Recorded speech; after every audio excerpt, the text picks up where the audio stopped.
we have an assignment within 20 minutes, and we'll be doing justice to the panel discussions. It's going to be me and my mentor, interestingly. And please, I would love to introduce I call him my professor. He's actually the first professor of hotel management and tourism in Nigeria. And he's a man that I've celebrated, because I don't know yet how he has been able to achieve such academic heights in how many years. Join me as I will bring to the microphone or to the podium Professor WASIU Babalola. Welcome, sir. Thank you. Please. All right. Okay.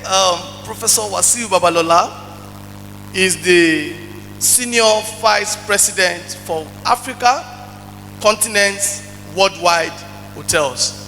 And coincidentally, I'm a director in Continents Worldwide. So what you are seeing here today, we will be speaking more using our brand as a case study to explain to us hotel innovation and development. Hotel innovation and development. I was doing a little research and reading along this topic some days ago, and I have seen how far we've come when it comes to hotel innovation and development. And while I was reading, it reminded me of my experience some years ago when I went to one particular hotel in Lagos. And that time, that was like 4 years ago or 5, I wasn't familiar with entering elevator and use your card to control it. So I was bold enough as hotel manager, in fact as a group general manager of a particular brand in this Nigeria, you know the confidence you have when you get to any hotel as hotel general manager. So I got into the lift, I pressed 4 because I was going to the 4th floor. The elevator did not move.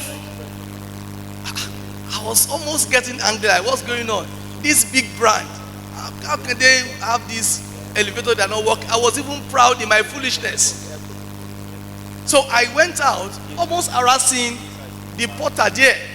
And the guy said, please, where are you going? I said, I'm going to the 4th floor. Your elevator is not working. He said, no. Are you a guest? Use your card. I said, no, I'm not a guest. He said, no. Somebody's supposed to escort you and use the card to give you access. I was, in fact, all my body, all my pride just went down the drain. That is the innovation we are talking about.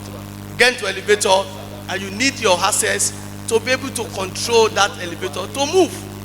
So when we talk about innovations and development in hotel, we talk about the trends shaping the hotel industry. There are trends. You agree with me, these Gen Z generations, we have trends now. Hospitality is now trend driven. And of course we have emerging technologies in hotel operations. We now have a whole lot of technologies within hospitality sector. And of course we have innovative guest experience. Innovative guest experience. You welcome to a particular hotel, and as you put on your TV, you are seeing welcome engineer Babatunde Adeola. You're like, my name right here. And right in there, you could have Netflix. Right in there, you could place order and all that. So we have a lot of innovative guest experiences. And of course, we have sustainability and environmental initiatives in hotels. And on the development part, we have challenges and opportunities in hotel development. We have financing and investment strategies for hotel projects. And of course, we have the future of hotel innovation and designs. Now you have hotels, now you are like, is this hotel? The designs has taken a lot of shape. So I'll be taking Professor WASIU Babalola through all this, and he'll be sharing his thoughts. And please, don't take us too fast. Take us within Ibadan. Take us within what we are very familiar with in Nigeria. Take us within Africa before you take us to the globe. I want to say you're welcome, Prof. The first thing I want you to start with is the trends that are shaping hospitality industry in Nigeria. Thank you, sir. Thank you, boss. It's a pleasure to be back. We will try as much as possible to simplify it. Now, if you look at the current trend, the question is, does it make sense? When you go to Japan, over 40% of their hotel, you are served by robots. You just call, you place your order, the next thing you see is a robot. You have to press something, you move. If you go to some hotel in Lagos, that is the experience he has shown. You will enter the elevator, you have to put your card before the elevator can walk. I am not in Japan, I am not in Lagos, I am not in Abuja, so I am in Ibadan. So what is innovations to us? Now we need to understand, some things are not meant to be innovated because the originality, innovation kills the originality. So you cannot innovate Ma'amala with Abula. That is the in fact, if you come to Oyo without eating Amala and Abula, you've not visited Oyo. So you need to understand, what am I innovating? So let's say I innovate hotel for a typical Oyo metropolitan. You will understand. I want to use Oyo because if I had to use Ibarapa, we are going to have issues. If I had to use Idonre now, there will be a lot of issues. Because even hiking self in Idonre is like mountain. You need to, on the first thing you need to do when it comes to innovation, it's not every innovation that is good for you or for your business. You need to look at your customer base before you innovate. So for we Gen Zs, now we're going to AI. Malgas are able to use AI. The first thing you need to do is to ask your AI, what are the innovations for this type of business in this location? The era of you cramming 2 times 1, 2, 12 times 10, 120 is far gone with our own. Your brain, relax it, cool it. It's for you to make your computer work better. So before you can innovate, I will advise you, don't innovate with your first leg in the water. The elders will say, I think it was credited to the late MK Abiola. He says you don't enter the river with your 2 legs. You put in the first one, and when it is safe to carry the second, you carry the second. That is everything about innovation. You must have a basis. Where am I coming from? Now remember, I said, where am I? Not where are they? The reason is most of the people who are building hotel now, they will ask their friend that has hotel, and that one, because he's suffering, he wants them to be more. He will say he's doing well. When you build, you now go, but he says he's doing well. If I tell you, you think I don't hate you. You've seen what I'm seeing. So before you innovate, have a basis. What am I innovating? Understand what you want to innovate. And please, there is no closing time for innovation. For example, now, when we opened an hotel at Akure in 2021, it was during COVID. So what did we need to innovate? Normal thing hotels in Akure are offering: electronic cards, CCTV, free internet. The only innovation we did was given to us by COVID. So we became the only hotel that have a sanitizer before you enter the hotel, and we put it in front. Simple innovation. I have. Now that thing is now obsolete, Abi? No COVID. But I still left it there. So they will know we still have it, we have money. Now you can see. So for me, imagine if you have a hotel that is using robots in Ibadan because you travel to Japan, you saw it. We will come to your hotel for the first 1 week. After 1 week, you and your children will be the ones sleeping in that hotel. Because our culture, you can't innovate outside your culture and outside the culture of your customers you want to satisfy. So for hotels, innovation is somehow domesticated. We have the global approach. Even those who are global, they do a lot of the education before they introduce such into. And most of we Africans that we are practicing, at least practicing them, we are only doing it because we want to explore. But please, if you are going to put your money in innovation, I beg you, start from what you know, then innovate on what you know. Don't innovate on what I know. We are not on the same league. Prof, thank you. Thank you. Now, let me take you to the next angle, and it has to do with emerging technologies in hotel operations. And I would love you to use Continent Worldwide as case study here, because you are the senior vice president for Africa, and which means that you are one of the big shots when it comes to Continent Worldwide. I would love you to take us through a journey using Continent Worldwide. What have you done in terms of technologies as a brand? Thank you. Okay, I will use Nigeria experience, because our hotel in Abuja, at Akure, even the one at Abuja, is just a matter of service innovations. But let's look at, and the reason why we can't use Nigeria is we are all selfish. We keep insulting government. How many of us declare our accounts, our sales the way it is? No. Even Lagos, that they have a law that we are going to connect our tax application to you. So whenever you sell, we can see our tax. We went to court. It's impossible. That is trespassing. You cannot pass a law that make you to commit. You can see.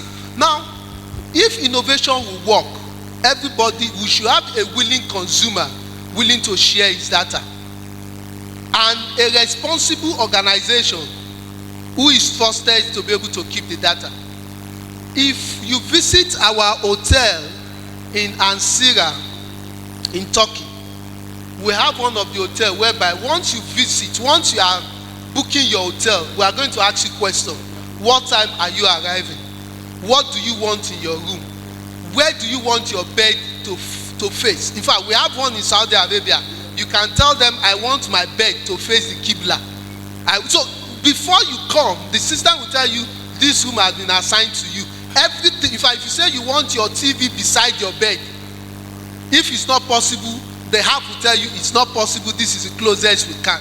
And once you click OK, they'll give you a sort of imagery look of what your room is like. I bet you 10/10, that is where how you are going to meet your room. Why? The man is ready to share information. If you don't share information, innovation is dead. Typical, when are you arriving? You say, if you don't see me by 8 p.m. in Nigeria, is that a time? Why? Everybody is security conscious. If I tell you my time, you send somebody to give me a them. You can see. So we have peculiar situation that for innovation to work properly in Nigeria, then the customers need to trust the system. What we are seeing in Nigeria is more of developmental physical innovation. Now, and I'm going to give you one. Continent is developing a 25-bedroom deluxe hotel for Ibadan.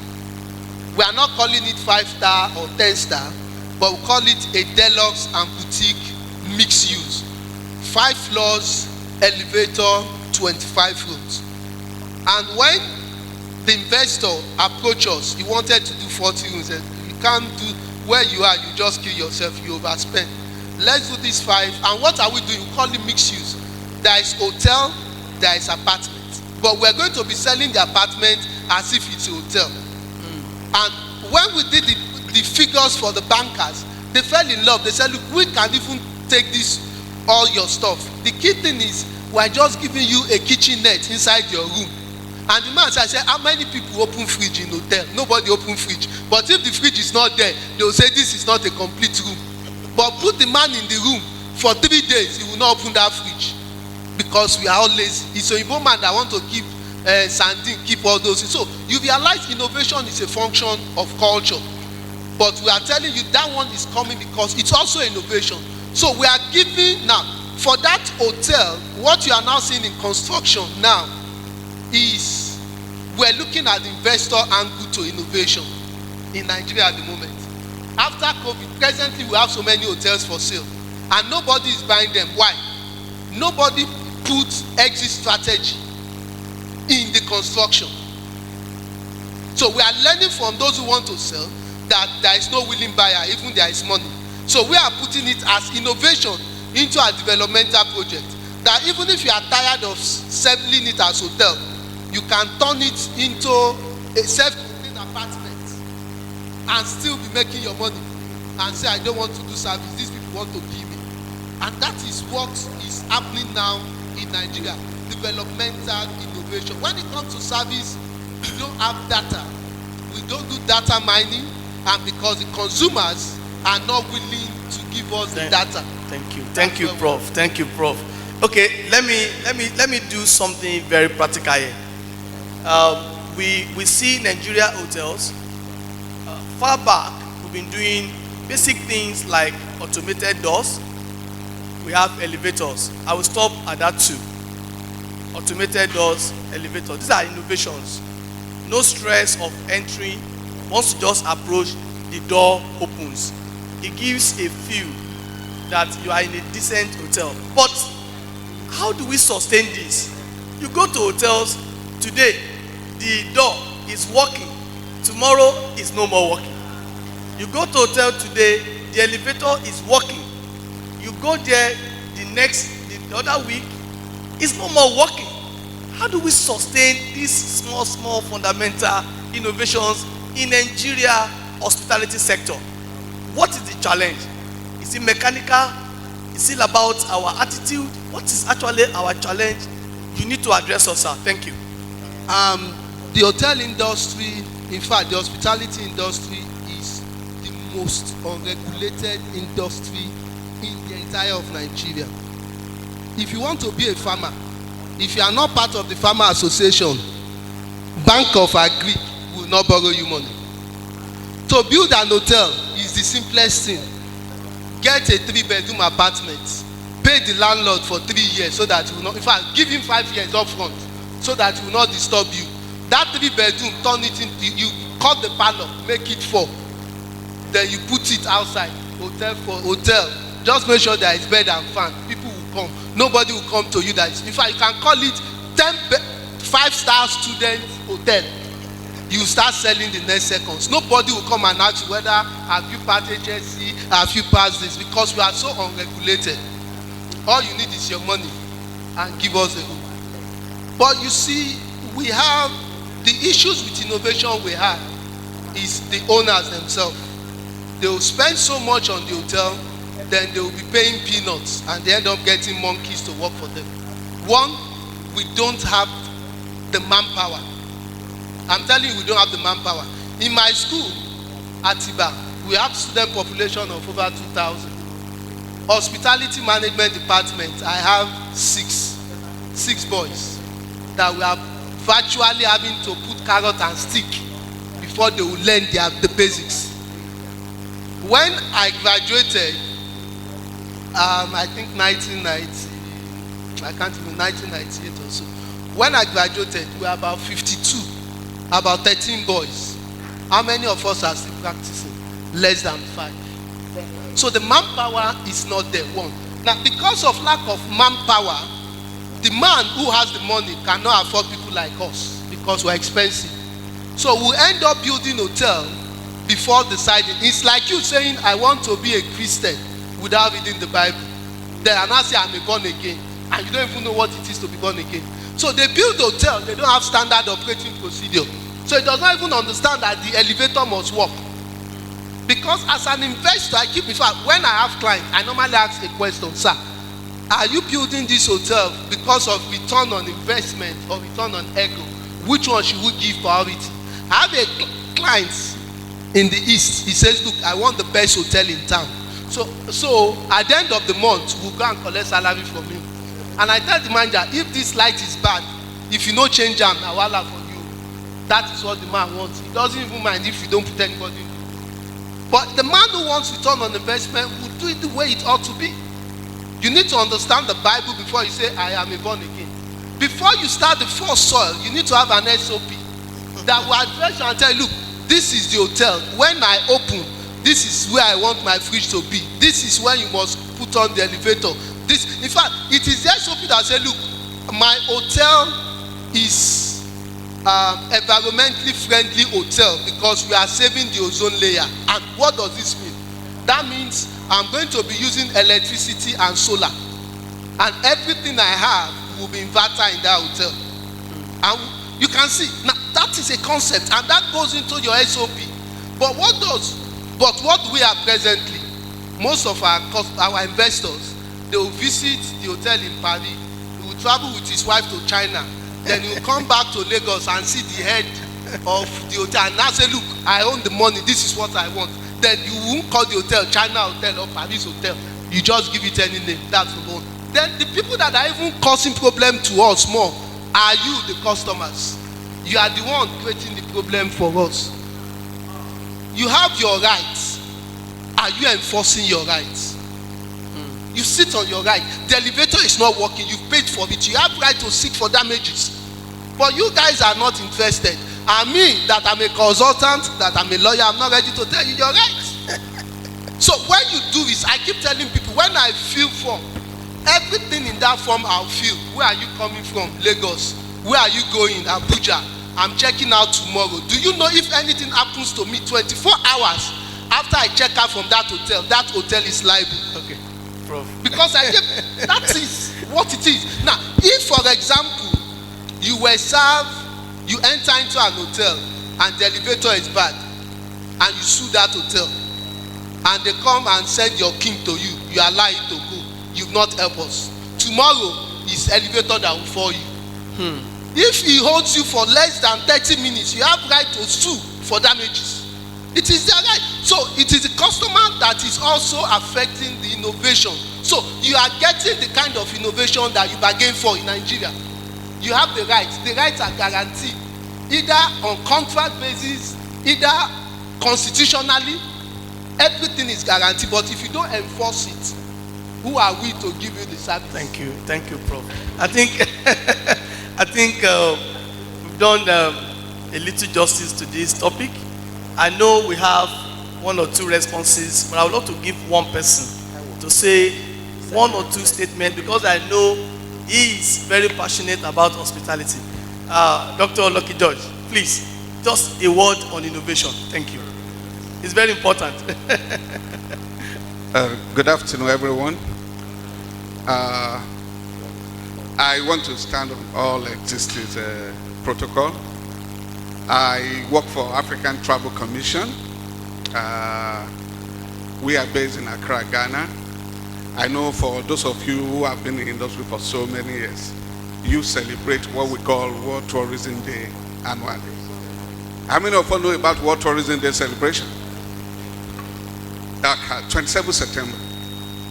In 1970, in Acapulco, in Mexico, this same organization that I represent today actually moved in motion for setting up of making September 27 the World Tourism Day to be celebrated, to be commemorated, to acknowledge tourism contributions to our economy. I mean, it was done by a Nigerian.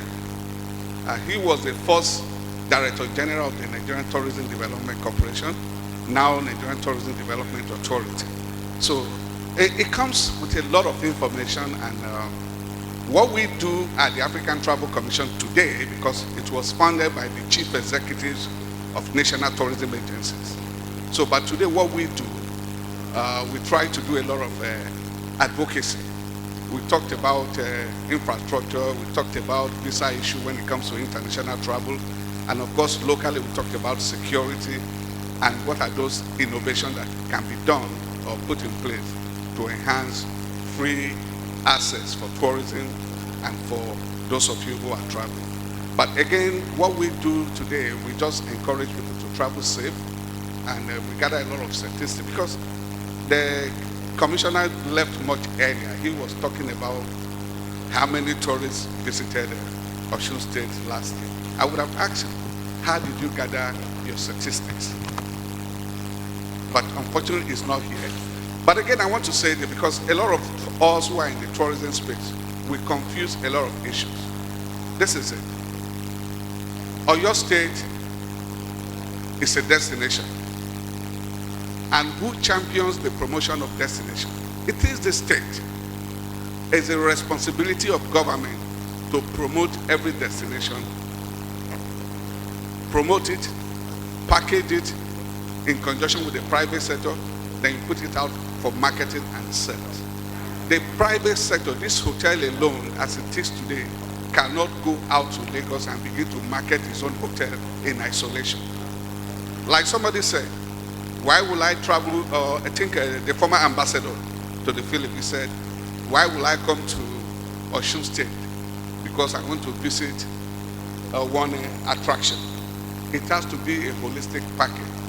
Osun State as a whole can be packaged.